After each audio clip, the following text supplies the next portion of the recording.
JoeTownville.com. JoeTownville.com.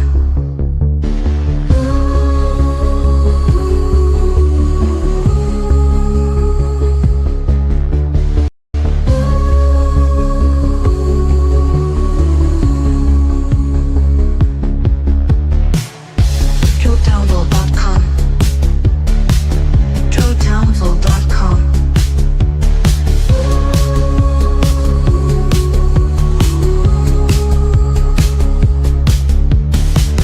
JoeTownville.com. JoeTownville.com. JoeTownville.com.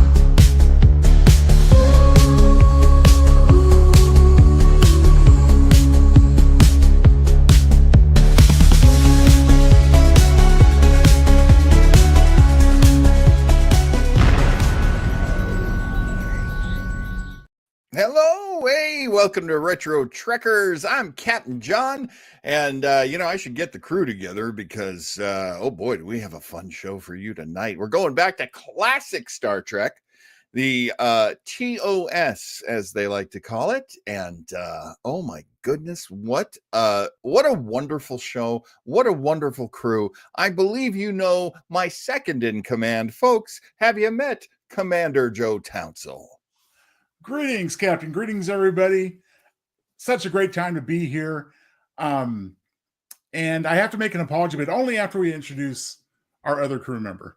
Oh, absolutely. Folks from way down in the engine room, in the cranky, dirty, filthy part of the ship, the chief pettiness officer. I believe you know Eric Kramer. Eric, how are you tonight, sir? Yeah, still holding it together here, guys, so that you can take it easy and sip cocktails and tell jokes up on the bridge.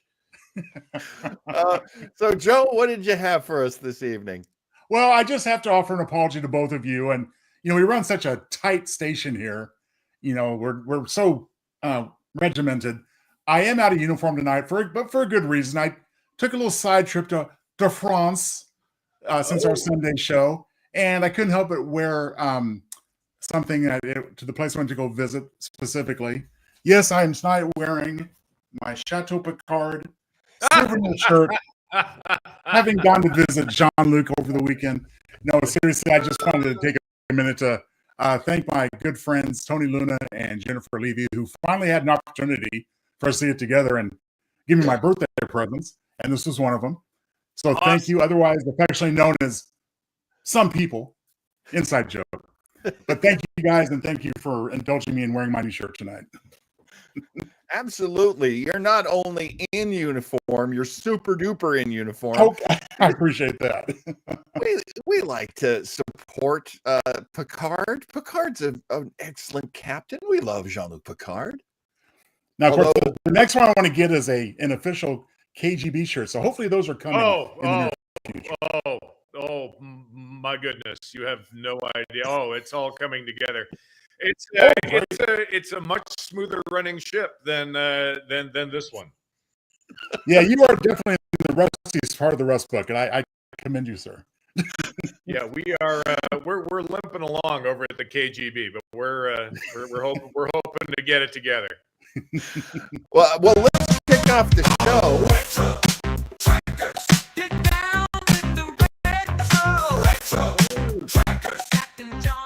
All right, we are here to talk about, well, here I actually have a beautiful art card put together by our dear Mr. Townsell.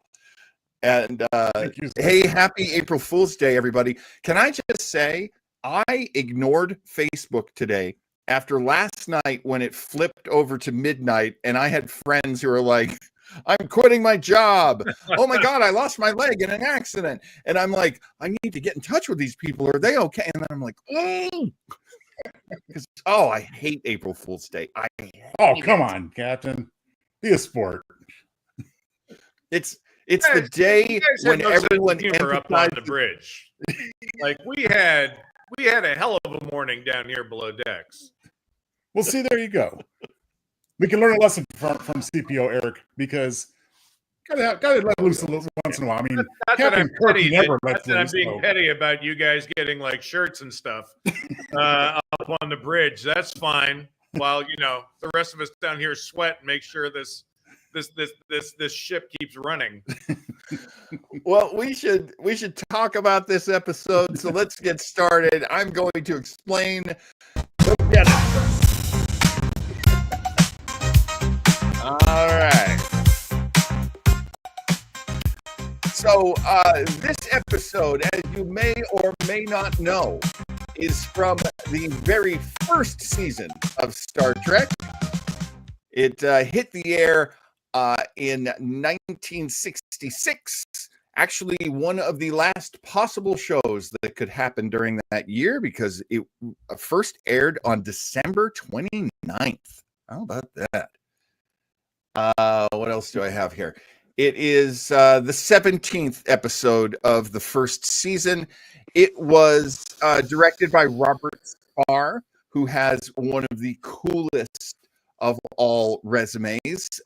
He worked on Star Trek just this once. This was his one Star Trek episode. But he also worked on 77 Sunset Strip. Oh. He worked Bonanza, Lassie, but he worked on three of my absolute favorites. I'm going to go in order of how much I love them. He worked on Voyage to the Bottom of the Sea. Oh. Sorry to trigger everybody. Such a bad show. He worked on The Wild Wild West. Wow. And he worked twice on Batman. What? Really? Yes. Yes, he was a director on Batman, and one of the times was with Julie Newmar as Catwoman. Oh, lucky guy. So he's a good director. He had worked with so many people on this show. Quite a few people just appearing in the small roles. He had worked with them. He had also worked with DeForest Kelley. There was a show called Lawman, and Forrest Kelly was the guest star, and it was called The Thimble Rigger. Oh. But let's talk about the writing. This episode was written by Theodore Sturgeon. Now, Theodore Sturgeon was a writer that everybody on Star Trek liked, although he had a big problem, which was he was not fast. He, as a matter of fact, was given this episode to write, and he didn't deliver it for 6 months. Which is wild in TV time. It's crazy. But not only did he write this episode, which I always think of this as, what do you guys think of this? I think of Shore Leave as being very much a perfect example of what a Star Trek episode is. Does that sound right to either of you? Really? Eric, what do you think?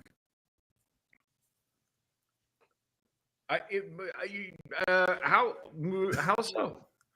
Well, it has lots of fantasy elements, so that's Feast for the Eyes. It's got that.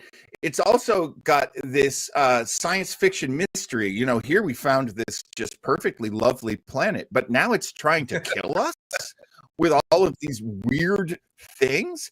And, you know, as Joe points out later in the beats, I'm just going to give you a little preview. It takes them a long time to realize what's going on. Almost an hour. But I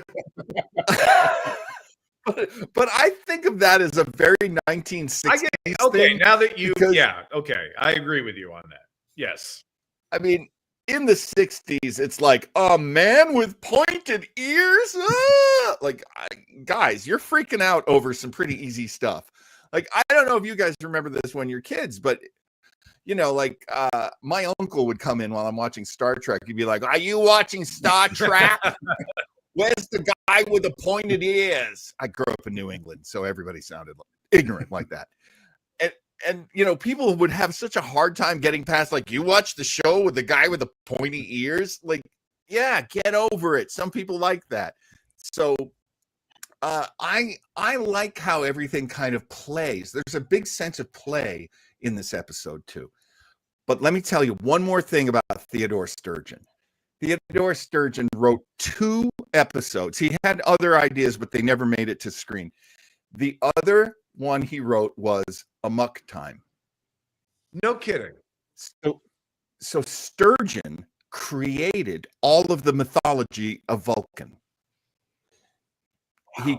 He named this Live Long and Prosper. That came from Sturgeon. T'Pau, oh gosh, what's the name of Spock's wife? Oh, T'Pring? T'Pring. All of that was created by Sturgeon. So, big hats off to him. And that's pretty much it for Genesis. Well, I would just like to answer your question, and we'll delve deeper into the, when we get to down and dirty, of course. But yes, I agree with both of you. I mean, there are, most of the elements we come to expect from a great Star Trek episode. I base that opinion partially on the fact that you go back to the narration at the beginning, Captain Kirk. These are the voyages. Strange New Worlds. We don't see that all the time on Star Trek in any iteration. Good point. And those are often the very best because that's what we want to see is weird stuff on an alien planet. Right. So we get that. We get fun. We get sex appeal. So yeah, it's got most, if not all, of what we expect. Yeah, it's kind of, and they did revisit it again in the animated series. Yes, they did. So there's there's a lot, I think, that they were attached to after that, where they were like, shore leave. That's pretty much like us doing one of the main things we do. Yeah. Which, excellent way of putting it, Joe. Thank you. Exploring strange new worlds. And speaking of the animated series, I'll offer a minor spoiler, mainly for Eric's benefit, actually. Eric, there is an allusion to the animated series in the Beats tonight. And so as such, whenever this occurs, we have standing caricatures of John and myself. Well, welcome to the fold, my friend. You're going to see Cartoon Eric a little bit later. Oh, Below Deck got something. Go to Tasha Bone every now and then. Well, let's get right to it. That's part of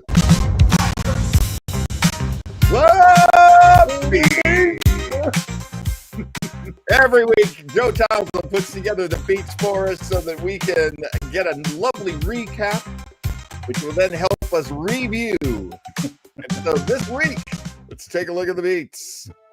Here we go. Now, wait a minute. Why is the Enterprise orbiting right to left? They only do that in the mirror universe. Well, anyways, Retro Trekkers welcome you to Shore Leave from Star Trek, the original series. As they arrive at a lovely planet, Kirk's back is killing him. Thankfully, lovely Yeoman Barrows is on hand to give a quick massage. Now, for some reason, Kirk believes it's Spock digging into his upper back.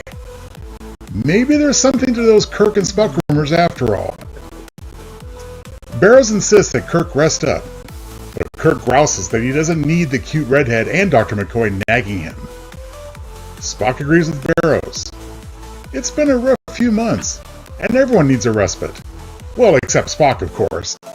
Like the android Data in TNG, Spock doesn't require a rest or diversion. The planet is beautiful and serene. It looks just like Africa, USA, also known as Ralph Helfer's Ranch Back on Earth, where coincidentally this episode was filmed. McCoy and Sulu are checking it out. Sulu notices that there's no people or animals, and McCoy tells Sulu to chill. Whenever Bones beams down to a nice green planet, he takes on his laid-back, good old boy persona. It's like something out of Alice in Wonderland. Then a very strange visitor appears. I'm late for a very important date. Holy Lewis Carroll, Batman. It's a 6-foot rabbit with a waistcoat and pocket watch, hopping about before going down a rabbit hole. Boy, that phrase never had a more significant meaning. McCoy can't figure out who the man-sized bunny is, but his name sure ain't Harvey. The tardy rabbit is followed by a little blonde girl asking McCoy where the rabbit went. Too stunned to speak, McCoy points the way. Alice curtsies and runs through the hedge, apparently with a hankering for some Hassenpfeffer. Nice. Meanwhile, Angela Teller and Esteban Rodriguez are conducting their own survey. Well, good for Angela. She's bounced back like a champ, flirting with Esteban after becoming a newlywed widow in the previous episode. Now, like McCoy, Angela is taken with the planet's beauty. Esteban, he's more interested in getting the report done, and is just a little annoyed with Angela's preoccupation with the beauty of the place. After beaming on down, Kirk and Barrows approach. Kirk is more chill now and asks his subordinate to report to Spock when ready. Now, there's no rush. Take your time. Kirk finds McCoy. The doc claims that there may be a rational explanation for the rabbit and Alice. You see there, Captain? There's some big rabbit footprints. Well, that's good enough for Kirk. No more landing parties until we check this out. Uh-oh! Shots fired. And not phaser pew-pews. This is genuine bullets. WTF. Sulu is firing a revolver. Well, holster that weapon, partner. You can use it again when we do Spectre of the Gun in Season 3. Okay, back to the survey and the rabbit search. Going unnoticed for a while is a cheesy TV antenna someone picked up at Kmart to use as a prop. The question is, who's controlling it? For some reason, Kirk recalls how he felt bullied back at the academy by an upperclassman named Finnegan, a real a-hole who was just relentless. Then, somehow, the big lout appears. His own personal Biff Tannen has come back to taunt him. Well, come on, Jimmy boy. What are you looking at, Butthead? Let's rumble. Elsewhere, Barrows screams. Kirk runs off to her aid. Finnegan jeers as Kirk runs off to the yeoman's rescue. Kirk finds Barrows with a torn uniform, slumped against a tree. She reports that none other than Don Juan himself was the culprit. For some reason, Barrows was thinking of the infamous Latin lover, and poof, he appeared. Maybe if Kirk had been more receptive to Barrows' back rub, she wouldn't be fantasizing about other dudes. Next, Kirk runs into Ruth, an old flame. The beautiful blonde nuzzles with Kirk, who's really digging it, even though he knows all this fantasizing is counterproductive. Wow, thank God Kirk never had a holodeck. Business before pleasure, Ruthie. Ruth pouts, but assures her long ago beau that she'll be waiting until his return. Kirk is intrigued. Maybe he'll conjure up some other old flames later. McCoy and Barrows are taking a little stroll.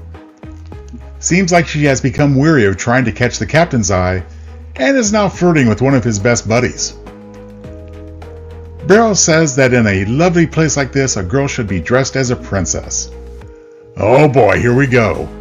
Lo and behold, a beautiful gown and hennin hat appears draped across yonder tree, worthy of Cinderella herself. Let's try it on, urges McCoy. Barrows agrees, and she cautions the red-blooded doc to not peek. Meanwhile, Esteban and Angela are suddenly facing down a ferocious tiger. You know, they're inspired by their favorite 80s rock group, Survivor. Look the tiger in the eye and hightail it out of there. How the tiger Kirk talks to Spock, who's still in the Enterprise. Still no rational explanation, Captain. Maybe you all are hallucinating. Well, Spock, one of these hallucinations just sucker punched me. But don't send down a security team. I'm the captain. I'll handle it. Sulu's walking around when, WTF, a samurai jumps out at him. Sulu runs to Kirk, but the samurai has plumb disappeared. Well, when we find him, we'll blast him with my phaser. But wait, the phasers are drained. Maybe it has something to do with that power field Spock mentioned. Well, Spock's pointed ears are burning, so he beams on down. And he does confirm his power field theory. Bingo! McCoy and Barrows continue their romantic stroll. They hear a noise in yonder bushes. Oh, never fear, darling, your shining knight is here. Uh-oh. Bad choice of words, Doc. Oh, great. McCoy's slip of the tongue has summoned a real knight and his steed. The warrior is clad in armor and sporting a deadly lance, ready to joust. McCoy stands his ground. Oh, but not for long. The Doc is impaled by the lance and dies. Barrows screams. You know, this isn't very much fun anymore. Kirk comes running up and finds Barrows hysterical. Now, buck up, soldier. Do your duty and give me another back rub later. Running around and getting into fights is killing my back. Barrows pulls herself together. Then, Sulu notices something. Hey, Captain. This knight is just a mannequin. Well, good observation, Sulu. Almost makes up for you horsing around earlier. Now, let's be on our toes, everyone. Aw, geez, now what? Look! Up in the sky. Is it a bird? Is it Superman? No, it's airplanes. At their location, Esteban and Angela are in the line of fire. The unseen pilot is maneuvering for a strafing run. Whatever you call it, let's haul ass. Those bullets will smart. Angela finds us out the hard way and is soon down for the count. Oh, poor Angel. We're back with Kirk and the others. They see the planes too. While they're distracted, something has dragged away the bodies of Dr. McCoy and the Black Knight. Pretty sneaky. Therefore, Spock arrives at the theory that the TV audience has figured out several scenes ago. Whatever anyone in the crew thinks, it is somehow manufactured and appears. As if in response to that revelation, we see Finnegan again. Time for round 2, Jimmy boy. Kirk's Academy nemesis takes off and Kirk is in hot pursuit. He chases Finnegan to a big rock. Hey, this rock is pretty cool. If I ever have to fight a Gorn, I'll have to remember this place. Kirk demands answers. Finnegan laughs in his face, then lunges at Kirk. They finally have a knockdown, drag-out fight. Neither of them really seems to be winning, that is, until Finnegan fakes a back injury. Hey, I know a yeoman who can give you a great massage. Seeing his opportunity, Finnegan sucker flips Kirk. After Kirk recovers, Finnegan still won't come clean. The big bully tries to start the fight again, but this time, Kirk cleans Finnegan's clock and knocks him on his butt. Hasta la vista, Finnegan. Then Spock shows up. Did you enjoy that, Captain? You bet, your Vulcan ass. Finally, Spock's theory is confirmed. The planet is manufacturing real people, animals, and things directly from the crew's random thoughts. The answer? Control what you think, gang. Business before pleasure. Before the rest of the crew can be warned, and in random succession, all of the fantasies reappear. The tiger, the airplane, and Sulu's samurai. Oh my! Also, Don Juan reappears, intent on taking Barrows to his casa of ill repute. Ultimately, he is a lover, not a fighter, and skedaddles away. Kirk orders his crew to control their thoughts. Empty your minds. Think of nothing. Well, alas, someone screws up, and suddenly the Stay Puft Marshmallow Man is now stalking them. Just kidding. Now stand at attention and concentrate on that. No fun allowed. And then, a mischievous old dude steps out from behind the bushes. He introduces himself as the Caretaker. He explains that the planet is a kind of fantasy island, a wacky amusement park in space. But not to worry, gang, it's all an illusion. No permanent damage here, only fun, fun, fun till your daddy takes your T-Bird away. As if in response, McCoy steps out. A befeathered showgirl on each arm, Barrows is a little jealous. Dissed by both the captain and the doc in one day. How much is a girl supposed to take? And hey, Angela's okie dokie as well. McCoy confirms that the facilities below are way cool and doesn't seem the least bit traumatized by being stabbed through the chest by the knight's lance. Well, smiles, everyone, smiles! The caretaker invites everyone to beam on down and enjoy themselves. Just please control your thoughts.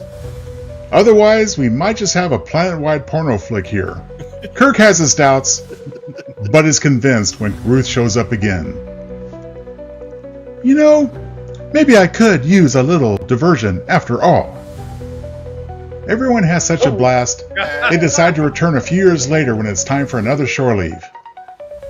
You know, I've always wanted to be a cartoon character. The caretaker smiles. Oh, I think we can accommodate you, Captain. Let me tell you a little tale. Once upon a planet. Oh, goodness. Okay, let's get down and dirty and talk about this. Great beats, by the way, Joe. Holy cow. Well, Amazing beats. thank you very much. I had a great time doing them, and I'm so happy to welcome the addition of Cartoon Eric. Let's talk about this episode. I've already shared a lot of my feelings about it in that you know, I always think of this as a very archetypical TOS episode, original series episode. And it did freak me out when I was a kid. Do you guys remember being freaked out when you first saw it? You mean I mean, I don't remember being freaked out. It was, I mean, when I first saw it, how old was I? You know, 8, 9, 10. It's hard to remember, but Yeah. But, you know, as I said, alluding to it earlier, it's just great fun. I guess I just didn't have that impression. I just thought it was, hey, this is weird but cool. What do you think, Eric? I guess for me, I thought there was a lot of sex and violence. Were you clocking any of that when you were a youngster, Eric? Yeah. I mean, well, it's hard not to when you got, you know, Bill Shatner going after anything that moves in every episode. But I mean, like everybody was getting some, like McCoy and you know, like yeah. I mean, I think the whole idea, and Star Trek did this a lot whenever they went on shore leave. That's all they talked about was, you know, the girls in the bar on Rigel 7, and you know, there's this place. Oh, I know the place. You know, that's true. I mean, that crosses all of the series. But there's always like, well, there was that one weekend on Risa. Woo! You got to. I mean, you got to know those guys were. You know, nothing was held back. Evidently the women as well. Holy cow! Kirk, Spock, no. The Knight, no. Don Juan, no. Like, wow. Yeah, Barrows was something else. I mean, she moved from one guy to the next at some point. Barrows was like the you know, she was the homecoming queen. She was like she was the most popular girl in this episode. Yeah. Did she come back? I don't remember Barrows. No, this was it. One and done. I think one and done. Yeah. Yeah. Am I stepping on a Townsend's tidbit if I talk more about Barrows now, or should we save it for the tidbits? Do you think, Joe? Oh, I don't know what the nature. Go ahead and share it. It might slip your mind if we wait that long. Speaking of yeoman, like we knew Yeoman Rand, the beautiful blonde. God, she was so gorgeous. She had the little poof. Yep. She was the yeoman. She was like the gal on the Enterprise bridge. She's not in this episode. Joe, you did the research. Why is she not our yeoman? Well, at least in air date, the immediately preceding episode rather was Balance of Terror. This was Grace Lee Whitney's curtain call, unfortunately for Star Trek, for reasons we've all heard about over the years, as well as Angela there getting married, getting widowed in 2 seconds, and right Right. back on the saddle to for some guy in the Shore sun. leave, baby. I have a tidbit about Angela. I'm gonna save it for tidbits Okay, because cool. it's hot. It is a hot goss, hot mess little thing. Oh, there's a reason why she was back playing essentially a different character. But yeah, I'll save that for tidbits in like just literally a few minutes. Let's talk about likes and dislikes. Eric, was there anything you particularly My only dislike with the show is like nobody fantasized about stuff from their time. You know what I mean? That's true. Like Sulu fantasized about a police revolver. Really? Really? It's like they were mostly Medieval fantasizing. costume. Yeah. They were fantasizing about the things that were really easy to get from the prop department. Well, I mean, listen, I know why. I'm just saying it's like, come on. Like It's a little bit of a really, reach in the old in-universe World War II explanation. Old World War II fighter plane. Like nobody fantasized about the dragons on Ishtar 10 or something. You know what I mean? But I get budget. You can only do so much. Although I think we all noticed that plane changed nationalities many, many times. That plane, I think, fought for most of the countries of the world. That plane was many planes. Many planes. But yeah, I mean, that's my only real beef is like, I think it could have been, I like the whole idea. Like I loved like the Kirk Finnegan thing, as silly as it was. Right. Like I loved that he actually had a nemesis. Right. That he wasn't, James Kirk who fixed all the tests and Right. screwed all the women. And you know what I mean? That he actually had somebody that bullied him. That actually fits. Okay, what's that episode where no man has gone before? Yeah. We hear from, oh my God, what's the guy's name, Joe? Gary Mitchell, his good friend. Carrie Mitchell. Yeah. That back at the academy for the longest time, Kirk was considered, I believe, a stack of books with legs. Yes, exactly. Is that how you described it? So to them, he was nerdy. Yeah. Which is and his girlfriend was a lab technician he almost married. Right. Who was probably Carol Marcus, in my opinion, but I digress. I've always thought that was a very strong theory. Yeah. That the blonde that we meet in, do we only meet her in Star Trek 3, The Search for Spock? No, we meet her in Star Trek 2, Wrath of Khan, actually. Oh, she's in Wrath of Khan. Yes, exactly. And the character, of course, is revisited in Into Darkness, which I couldn't help picturing here. That's true. I mean, why would I get her in her uniform when I could put her in her underwear? So. It was such a big part of her role, and she knew, and I'm always cool with that. So there's the other thing about Star Trek that always sort of makes me smile is that they always find this insane technology that they never share with the rest of the universe. Oh, you can bring people back from the dead? Fantastic. Let's leave it on the planet. Meanwhile, while most of our red shirts are getting blown away on our next adventure. Well, I did wonder about that. It's like, no, I'm sorry. And I, again, when I talk about being freaked out seeing it, I had been watching quite a few episodes running up to this as a kid. So yeah, I'm like 7 or 8. Mm-hmm. And I see the doctor get killed. And of course I like the doctor. He doesn't like the doctor. He's like the funny one. So I think the explanation they're giving us is it's all an illusion. And that's like, I don't know. He looked pretty dead. Like, and if you're running this planet, do you not notice that your guests are getting bumped off every time they think of something? Like, do you not like he waits till then to make his appearance?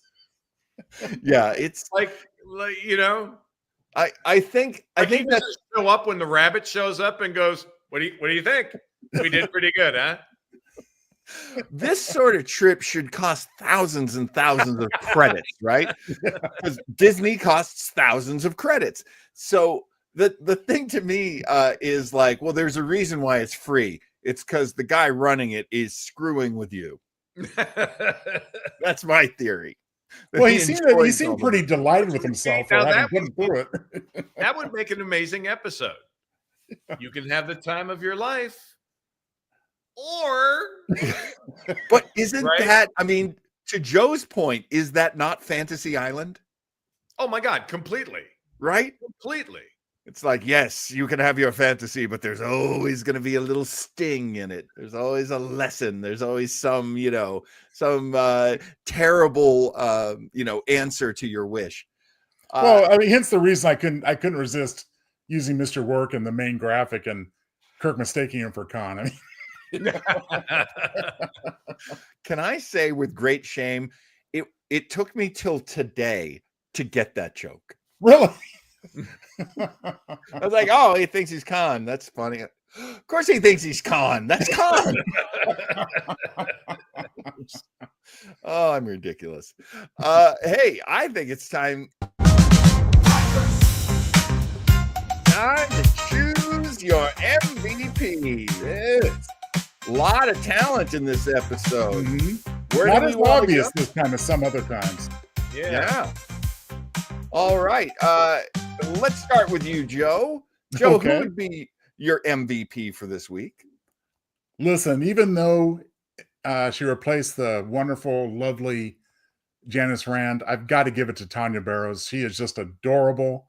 She's a big part of the episode. We never see her again, unfortunately. So she'll never have any other time to become my MVP. And, wherever you are, Tanya, you are definitely my MVP. Eric, you got an MVP. I have to say, like, I wasn't sure where I was going with this, but I think I agree with Joe. And again, simply because it's so hard being a guest star. And it's like, guess what? You're the guest star that's going to have to connect all these stories and all these pieces. Like you are the catalyst for, Kirk complaining. You're the catalyst for McCoy getting bumped off. You're the right. So it's a lot of grunt work, but she does it. She does it really well. Like I agree with Joe. I think she's my MVP. Well, and I have to applaud you for your great rationale behind that, Eric, because I'm just saying, God, she's cute. Well, she is that. I mean, on top of everything else, on top of everything else, you sort of wonder, like, really, the only woman in the universe that Kirk turns down is quite possibly one of the most beautiful women on the Enterprise. Hey, man, he's got to worry about the HR department. I get that. Don't poop where you eat. I get that. Honestly, for me, and maybe I'm just too fixed on him, but for me, it's McCoy. Yeah, good choice. Because he is the first officer when he goes down there. He is the officer in charge. I do love that when he lets his hair down, he becomes a little bit more Southern and a little bit more, relaxed with some humor, and he's very calm. He's got some great lines. This is a good McCoy episode. Not one of his biggest, but pretty decent. Yeah, I was going McCoy before I heard Joe, and now I feel you're like on the fence. McCoy. This is what happens below decks. This is why we'll never be promoted, because we just can't think for ourselves. I take exception to that, sir. Nothing wrong with getting ideas from your crewmates. That's why we're a crew. All right, here we go. Let's talk about the tidbit. Get some good ones. very good ones in this episode. Joe Townsell always loves to, assemble the tidbits. But I got one or two for this episode. Mr. Townsell, you got any tidbits of knowledge that we may not have seen or known? Well, I don't know about having never seen them or known them, but we're just going to enjoy them anyway. And of course, I always refer to my source just to make sure I get it right. But of course, what we really enjoyed at the very beginning was McCoy seeing the rabbit from Wonderland. Yes. But did you know that 6 years later, DeForest Kelley would make his final non-Trek film in Night of the Lepus, which is about giant monstrous rabbits. Oh my God, that's wild. That is considered one of the worst movies of all time, I believe. Well, enjoyable nonetheless. And I mean, he was on track to being in that Harvey remake, I think. That is interesting. I've got one. We were talking about the woman who in Balance of Terror, she marries a guy, they get attacked by the Romulans, the guy gets killed, she's crying, she cusses out the captain, causing him to really feel the loss and to really understand, how serious this is. She's this grieving widow. Next episode, she's flirting with another guy. Is it Rodriguez? Yeah. Yes, Esteban Rodriguez. So the actress's name, and in the previous episode, in Balance of Terror, she played Angela Martine. Right. In this one, they actually changed her last name to Teller, but then they changed it back because somebody said, she was in an episode just really recently. And here's the thing. The actress here, the lovely Barbara Baldwin, was married to the casting director of the show. Well, hence the repeat performance. And are any of us surprised? Yes, right. It is. As soon as I learned that, I rolled my eyes so hard I heard something break in my head. Oh my God. I have always hated that so much. So Joseph D'Agosta was the casting director. Now, she did not stay an actor for very long. She actually had just a few more years as an actor, and then she became a casting director herself. Oh, which is kind of cool. Right. And this is also kind of cool.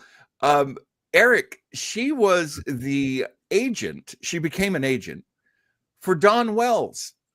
Oh, Really?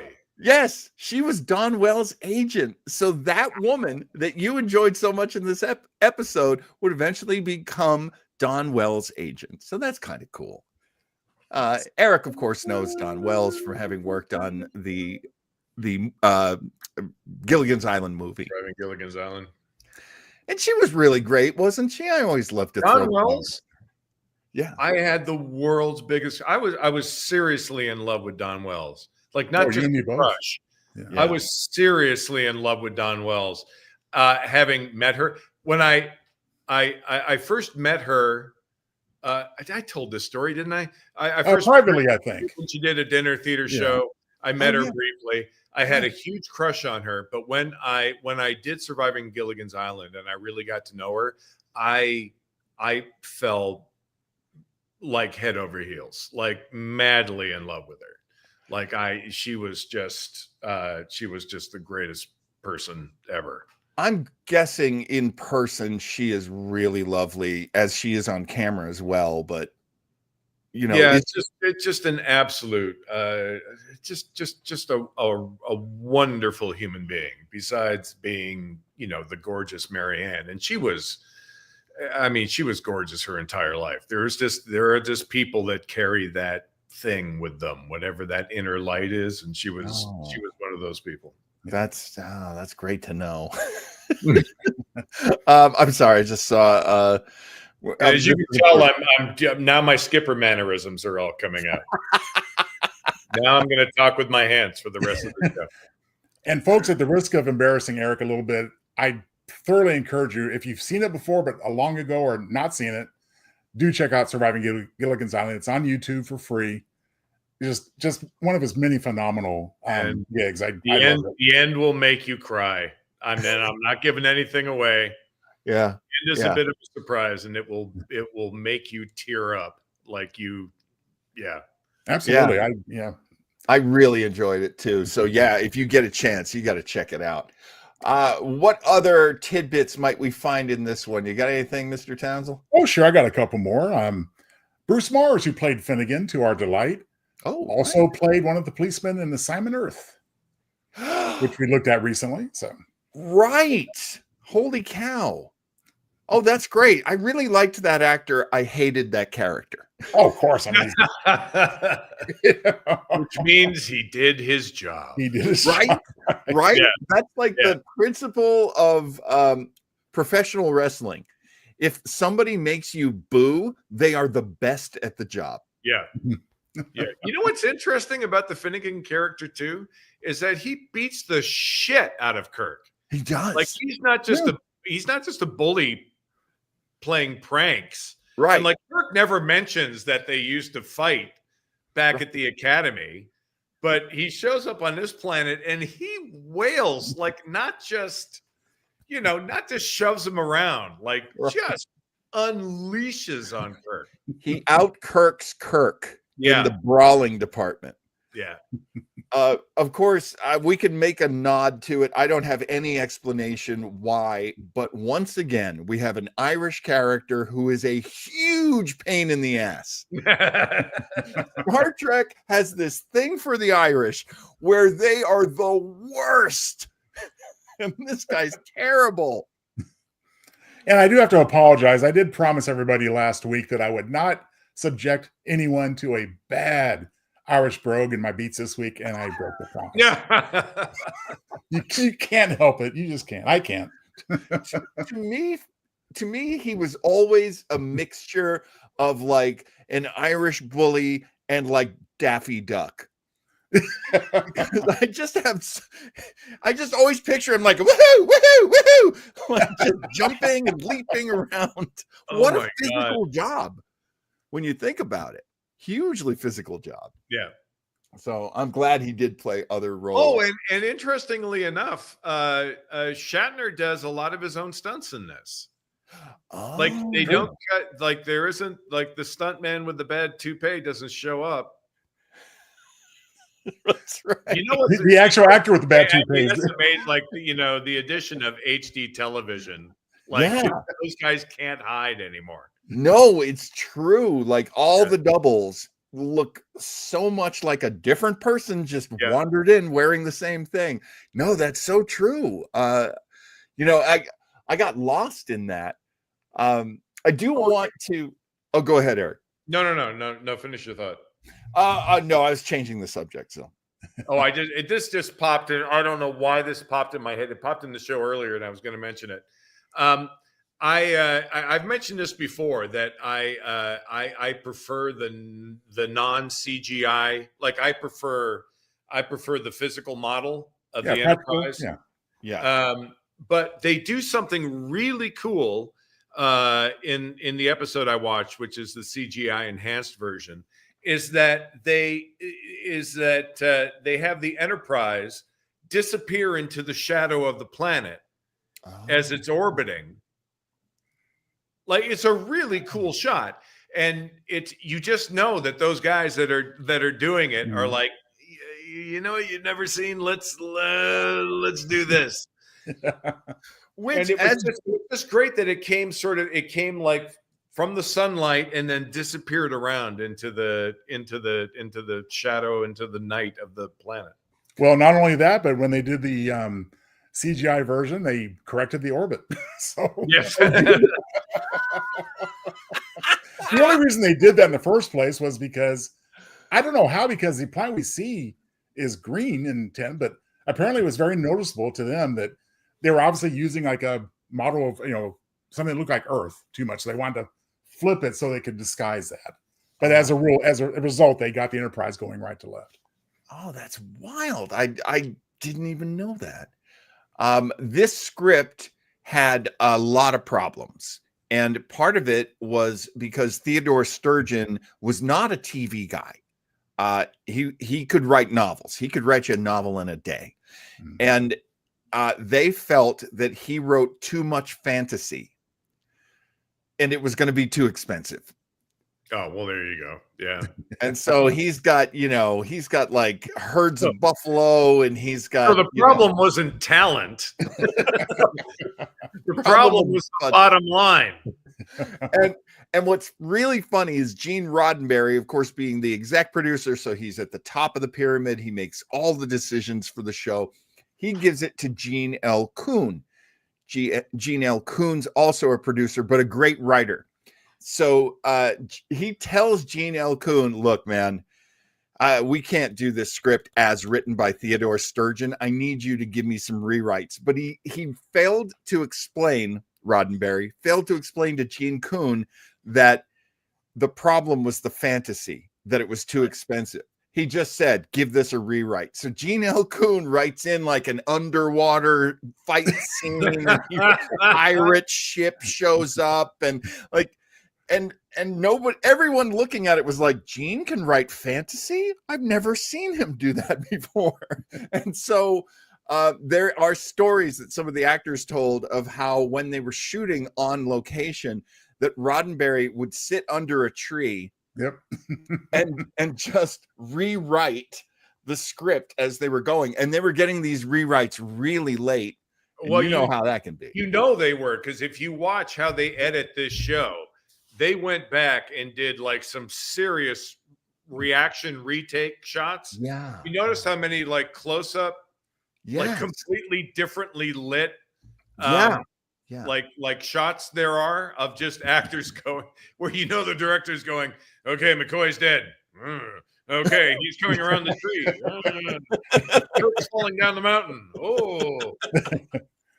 And then they would splice all this stuff in.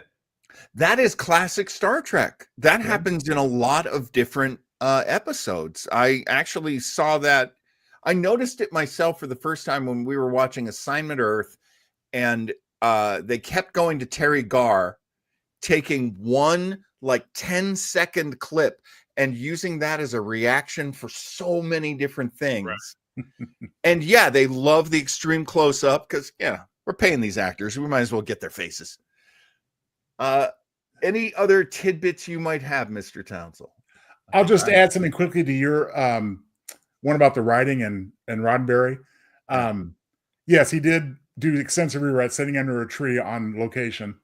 And this episode, most episodes filmed typically in 6 days. This one took 7, probably as a result. Yeah. Right. Yeah. And in season 1, that's a scary moment when they're like, I'm sorry, you gotta pay for one more day. And the studio is going to be like, what? This is only episode 17. We still got like 12 more of these to do. Well, there you go. There's Shore Leave. Pretty much everybody's given that one an LLAP up. Absolutely. Yeah, why not? We're enjoyable. I mean, nothing that puts you off in any great degree. Yeah, you can pick it apart like anything else, but really a classic. I love this episode. It is one of those episodes that makes me go, this was a great series. Nothing looked like this. I mean, imagine all the other shows. You had Mannix and Bonanza, and nothing looked like this. So, you know what looked really great in this episode was Kirk's quarters.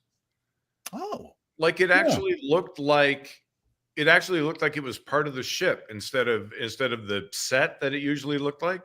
Yeah, just the way they lit it, and granted, they only they were just master close up, but it was it looked great. It looked really good. Yeah, it was a beautifully shot episode. That's you got to give it up to the director for that. Hey, coming up next week, we are dragging Eric Kramer kicking and screaming onto the Voyager. Eric loves Voyager. We're going to be watching an episode. I guess Below Decks doesn't get a vote, huh? Is that Hey, man, we got to do the whole series. We got to All get right. everybody in here. okay? So we're going to be doing Hey, Flobo Boys is here. You know, kicking and screaming? That's right. We're full service over here. We're going to be watching an episode I have never seen.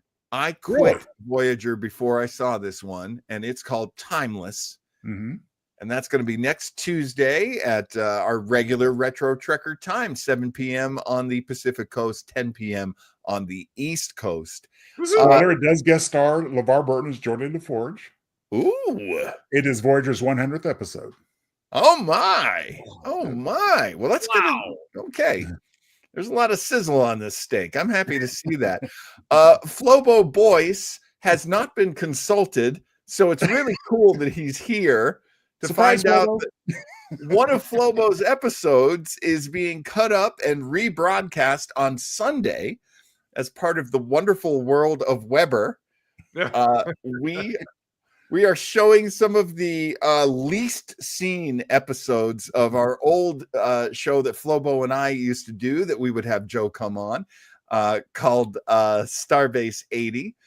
And yes, this Yes, is the Flobo. classics, says Flobo, which I love because honestly, I wanted to show this one to Flobo because it is legendary for being one of the most racist things that was ever on modern television. And I really wanted to get his reaction to it. And I will only tell you this, folks, his reaction will surprise you. So I'll just leave that out there, but we will be talking about it. And there is a lot to say with Code of Honor from Star Trek Next Generation. So I hope you'll enjoy our host, Commander Joe Townsell. Will he'll bookend it for us. But yeah, we're going to show you the actual episode of me and Flobo discussing it after Flobo had seen Code of Honor. Well, and John, let's be honest. The main reason for doing this is we just want to see Flobo in that outfit. So, Oh, come on, Flobo, you were made for that outfit. Come on, showing off that gorgeous physique of yours. Come on. I also love this graphic. It just makes me so happy that whenever Joe Townsell makes himself the anti-Riker, the Riker who can't get it. It's just always, and of course, I love that he makes me Jean-Luc Picard. That's awesome too. And then on Thursday, if you like old time radio, why don't you join me on Mr. Weber's Web O Mystery, because we are going to play for you a show that rocked radio in the 40s. It was when Tom Conway took over the role of Sherlock Holmes from Basil Rathbone. So you were going from the most beloved Sherlock Holmes who had been in films and the radio series, and suddenly Tom Conway came in. And I really want you to tell me how you think about Tom Conway, because I think they overreacted in not liking him. But maybe he just plain isn't as good as Basil Rathbone. We'll see. I want to hear everybody's opinion. That's coming up Thursday night, 7 p.m. on the Pacific Coast and 10 p.m. on the Beast Coast. And now, John, isn't this one of the, I think you described it as kind of a loose series about how radio changed and was received a little bit differently, maybe not quite as well because of some of these episodes and so forth? Yeah. I mean, to get into it just a little bit, for most radio listeners, Basil Rathbone left in the spring. Then there was a summer replacement series. And then in the fall, Tom Conway picked it up. Tom Conway was known to listeners. They actually had run into Tom Conway, and maybe part of it was personal because he was George Sanders' brother. And I've always wondered if people at the time were like, George Sanders' brother, that's no Basil Rathbone. I went from prime rib to chuck roast. What? And I would love to hear what people actually think nowadays. But yeah, we have been playing shows for many weeks on Web of Mystery to give you all the reference points. You know, who was the Falcon? Who was the Saint? You know, who was George Sanders to most people? And you know, I originally just wanted to go from Basil Rathbone to Tom Conway, but there's so many extenuating circumstances and so many touchstones and things that you should probably know to this story. So by all means, you know, watch all of these episodes of Webo Mystery. That was kind of what I was hoping people would do. We'll see. It's still a up and coming show, but yeah, there's a lot to this. And you know, one of the easiest theories is, did they dislike Tom Conway because he was somebody's brother? Or was it because Basil Rathbone was so much better than Tom Conway? Or had time just passed? You know, there was a lot going on the Sherlock Holmes radio show, as has been pointed out by many viewers and by Joe. You know, Nigel Bruce stayed on as Dr. Watson. So really, they only changed out the Sherlock Holmes. And is that the problem? Did people resent it? And was it really that bad? Maybe it was. Maybe it just wasn't as good, the show. So it was kind of like Chris O'Donnell always getting new Batman. Karen, just saying. Yeah, I mean, the question, yeah, the question is very much something that we might ask ourselves now, because we have seen, like, yeah, there were so many Batmans. Batman. I've always been on that, like, was George Clooney really so bad? And then every time I watch, terrible, but to his credit, because I love Clooney. Yeah. I don't think anybody would have stood a chance in that movie. I agree. And I thought Val Kilmer was a pretty good Batman. But I thought Clooney was better than Kilmer. Good. I think Clooney is. It's interesting. Clooney is probably the best Bruce Wayne. Yeah, that's a good distinction. It's really but good. I don't know if necessarily the best Batman. Well, because of the script, I think. Yeah. But I mean, there's a I don't know. This could be a whole other show. It could be. Breaking down the whole Batman thing.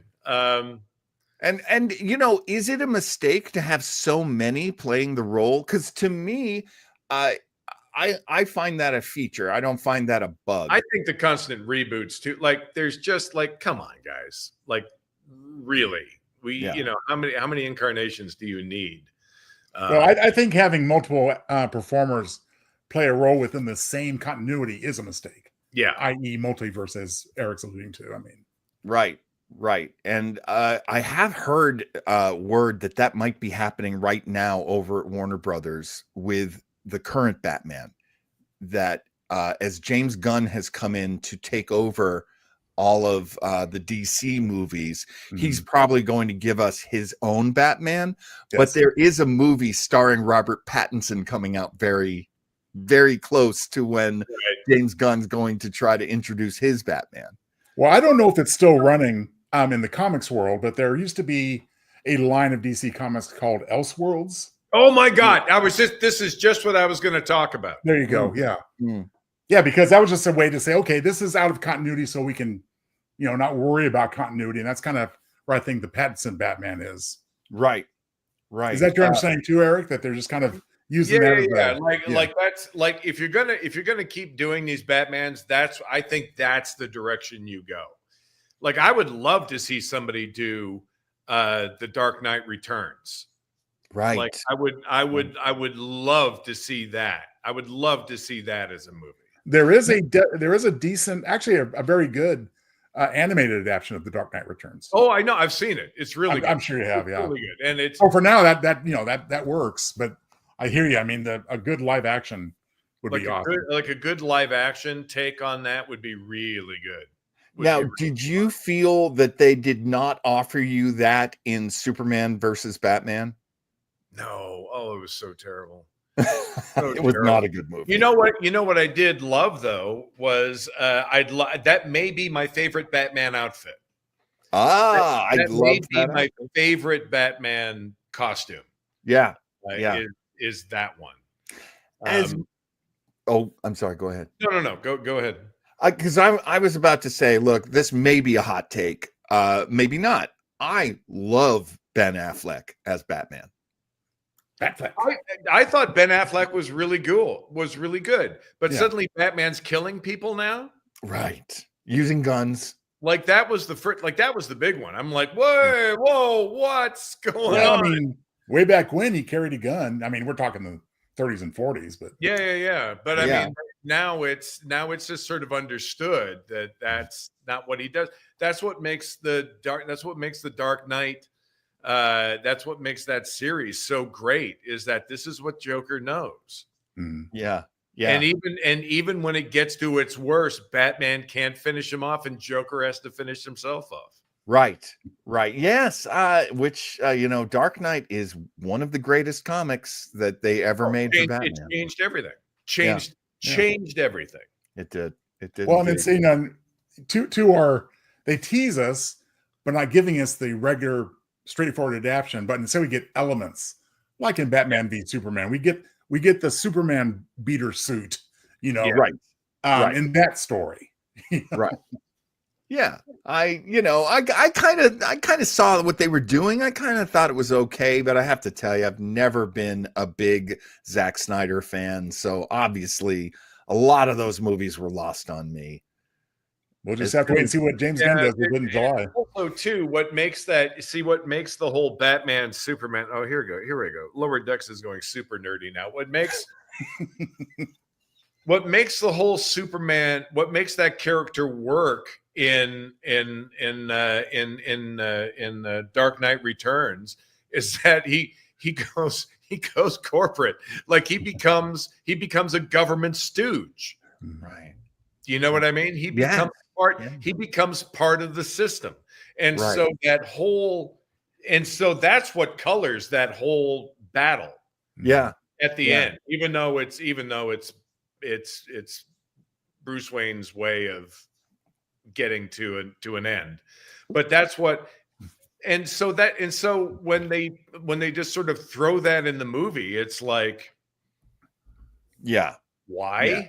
Okay. Yeah, well, and they combine it with the Doomsday thing, and that's always a big. Oh, now see, look at Mike Sauter bringing everything back around for us. But Batman versus Finnegan. Now you know what? Now, if I ever approved of AI, it would be for this. Batman versus Finnegan. Well, let's talk about. Hey, maybe we should call up Simon Pegg if he's going to write the next Kelvin Star Trek movie and go. Whatever happened to Finnegan? Did he ever get his own ship? Did he become an Orion pirate? Like, what happened to Finnegan? Finnegan's a bastard. What happened to him? I would love to know. Well, one thing the Kelvin movies have shown us is if you don't mind the recasting and the more action-oriented, approach, there's a whole universe of characters we could revisit. Not like they did with Khan, but then again, or Gary Mitchell. Hey, Oh yeah. Right. Yeah. All right, fellas. Any other nerd stuff you want to dump out of your heads? I agree with Eric. I think this we might have to build a special episode around this topic. Under the wonderful world of Weber. That can be arranged. In the words of the great Han Solo, that can be arranged. Because Batman, what a universe. What an absolute universe of being a Batman fan. Possibly, like, I don't know how you guys feel. I think like the greatest superhero of all time. Okay, since we're already way over an hour, I'm going to throw in this. Come at me. Come at me. I dare you. I'm going to throw this ridiculous story out there. So every once in a while, someone will ask me, somebody in the family would be like, "What can I get you for Christmas?" And so a couple Christmases ago, I said, "Can you get me the what's it called? It's a Marvel Universe." And it's basically that service where you can, on your phone or on your tablet, you can just read comic books. Sure. Oh, right. Okay. Yeah. And they've got, thousands and thousands of titles, and they go, all the way back to the 50s and in the 30s and 40s in some cases. And like, I was looking at all these comics, and as I'm looking at all the Marvel comics, all I could keep thinking was, I wish I was reading DC right now. Oh. There you go. There you go. And so I really had to have that dark moment of the soul. Like, oh my God, do I prefer DC over Marvel? And I think I do. Which is crazy because as I was growing up, if you weren't into Marvel, you were a baby. Right. You were a goo goo gaga little baby. If you liked Superman, if you liked Batman. DC changed it. DC brought in graphic novels. True. And I love all of Dark Knight Returns was the first so-called prestige format. First, right. Yeah. And then it was shortly after that, followed by they had been going a month by month with Watchmen. Mm-hmm. And that was my favorite thing ever, was Watchmen. So when that trade paperback came out, my wife, she and I were friends at the time, Leslie and I, and she had read about it in, like a cool newspaper or something. And she was like, "Have you ever heard of the Watchmen?" And I was like, "Oh my God, you like the Watchmen?" She's like, "Yeah, I bought the graphic novel and I read it and I really love it." I'm like, "Oh, you didn't read it month by month as it was coming out on the newsstand? Oh, how convenient that you didn't suffer for an entire year hoping and praying that next episode would come out, that next issue would come out." But yeah, I mean, really, when it all comes down to all superhero stories, for me, I honestly think Superman, Batman, that's to me like the greatest hero. I think Superman. I've never been a Superman guy. Something about, a character that is pretty much omnipotent. Right. But still, somehow, you know what I mean? Yes. And I think that's why the Superman movies just don't work. Because I think it makes that character way less interesting. Now, I'm sorry, Eric. Did you ever check out John Byrne's run of Superman back in the '80s when they stole him from Marvel to redo the character? Oh, I got to look that up. I don't. Yeah, because that Byrne took him down several notches as far as unlimited power and omnipotence and so forth. The most interesting version of Superman I saw, which unfortunately wasn't as good as the idea, was the Alzheimer's. What is the movie with the kid? But Superman. What if Superman had been bullied? What if Superman turns bad, turns evil? What is it? What is the name of the movie? I mean, the Christopher Reeve Superman 3. No, you're talking about you're talking about there was a movie. I don't know what this is. Oh, now Flobo asks if you're mentioning Shazam. No.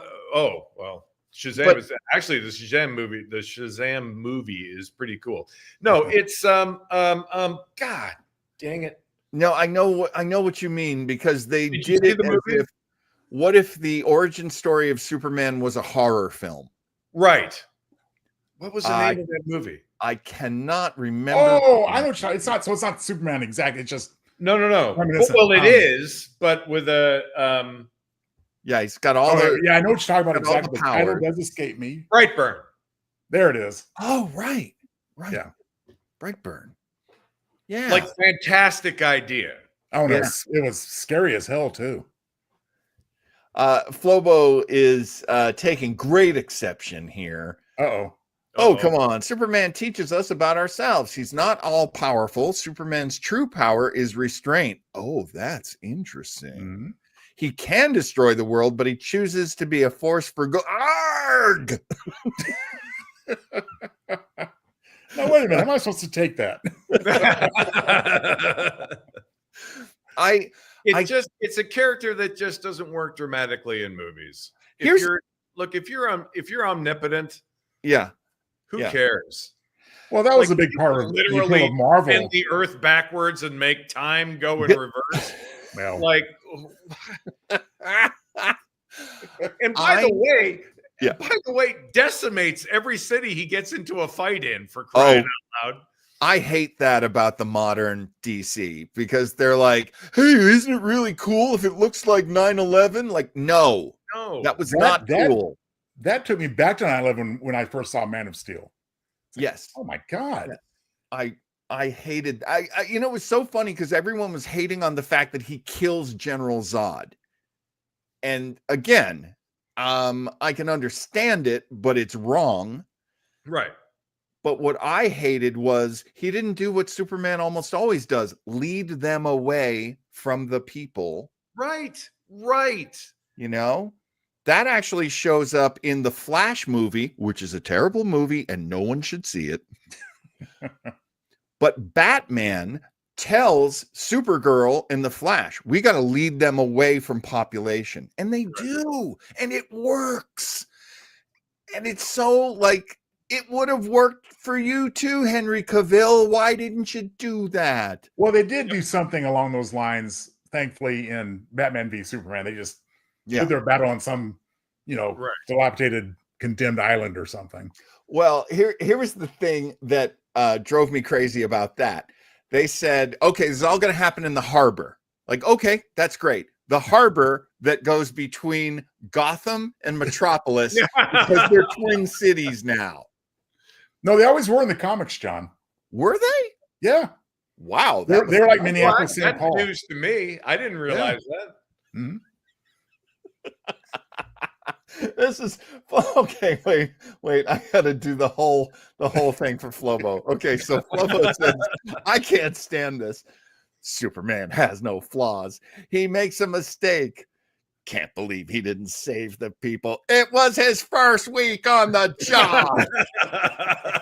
Well, clearly we have to invite Flobo to this conversation when we have it for real. This will be the blockbuster of the era. We got to do this.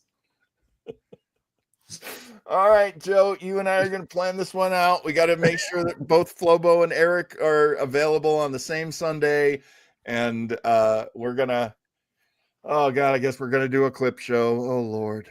I don't know. I think we can do great just by doing what we're doing right now. Yeah. No, we can do it with graphics. Graphics won't get us in trouble. We can use graphics. Well, I'm on board for that for sure. Yeah. And Raphael, God bless him, the birth of a notion. All right, Flobo, we're gonna be hitting you up to find out which Sunday we can get you. Hopefully we can. Hope we don't regret your input tonight. I'm going to speak for the whole crew when I say we really appreciate everybody hanging out for the after show where we got into, and can I just finish my story? So I finally canceled Marvel. Marvel is going to try to re-up with me next month. They said, yeah, we're just going to roll over and hit you again, hit that credit card again. And I was like, you know what? I just got to go back to DC. I just have to do it. I'm in my 60s now. I just want to feel that. But one last thought on my part, and Eric will have his turn, of course. Eric, to your point, potentially, part of the big pill of Marvel at the beginning was their heroes had issues. They had troubles. They had bad things in their lives. Yeah. In the DC universe, it was only Batman. And that was only when he was a kid. Right. So, and Batman was always a dude. Batman was like, Batman was the greatest detective ever. Right. That's sort of how he's billed. But he's build. but he's like he's a guy, and he's really messed up. He's Right. got like a great backstory. Right. You know, Never got had for Selma, which whoa, you know, he never had that home life. He never had never had a missus. yeah. He does end up with a son, but he's Ra's al Ghul's grandson.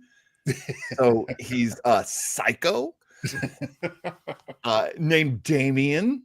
Very subtle. But that was great writing. That's great writing. I like that. And he's great. He's great. You know, he's a great character in Justice League because he's always the fuck you. One of my favorite series was Batman and the Outsiders. Yeah.